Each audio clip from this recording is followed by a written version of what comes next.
Hello, my name's Harriet Muller and today we're going to be talking about drawing trees. Now they're one of my favourite things to draw because they each have their own individual characters and they've each got a history which I really like to see, and sometimes you can see faces in them. Really fantastic things to explore. So let's start now. For this exercise I'll be using some acid-free paper, a dip pen and some black Indian ink, and you'll need some kitchen roll. So the first thing to consider is the composition, where you want to put the tree within your drawing. So think whether you want it landscape or portrait. This is the tree that I've chosen to draw, simply because it's fascinating to look at with its intertwining branches. Now I'm going to be drawing this tree landscape as opposed to portrait so that I can fit it all onto the page. So I'm going to be marking out my composition using little dots because I'm not going to be using a pencil and rubber.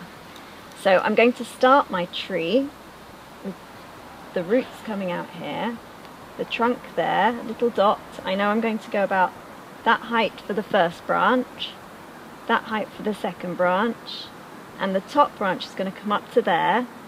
This swooping bit in the foreground is going to come to about there, and then the tree will finish about there. So that's marked out the whole composition first. So now I'm going to draw the basic outline of the tree.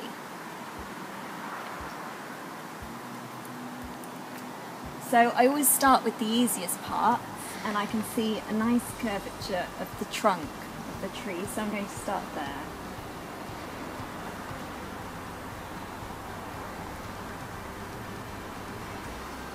And then I'll follow it round with the other side to there. And then we want to get some height into the picture, so I'll start by doing the other branch.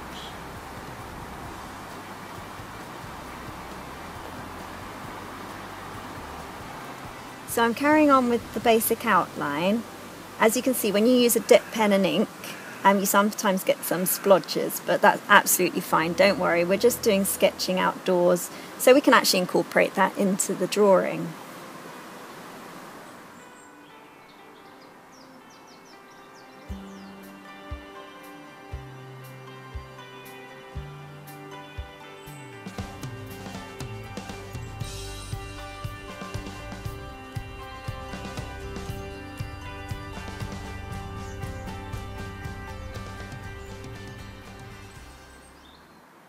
So now I'm going to concentrate on doing the tree bark, and there are lots of different techniques for doing this. I've just started with an area doing some cross hatching, and I'll show you how to do that now.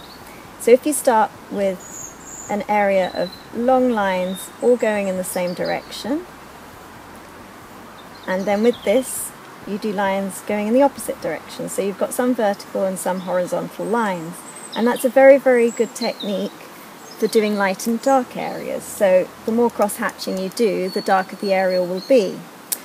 For the bark, I sometimes just leave it with just the straight lines going in one direction, and I kind of make them a little bit wiggly just to show that the bark's not straight.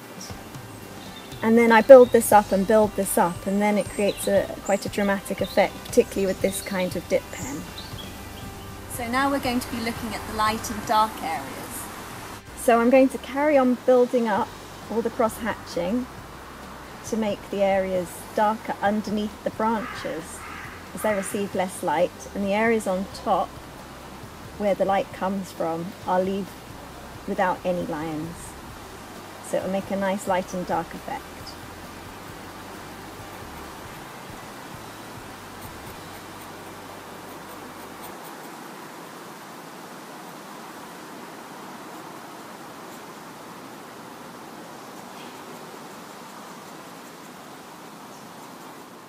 And don't forget to draw some of the background.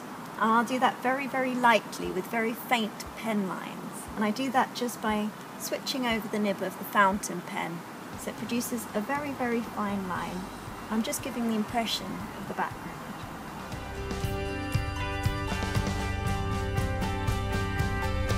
So that's our finished drawing. You can use these sketches to produce a painting or a much larger drawing full of many trees. I always carry around a sketchbook and a pen just in case. Thank you very much for joining me today, and I look forward to seeing you on the next one. Thanks, bye.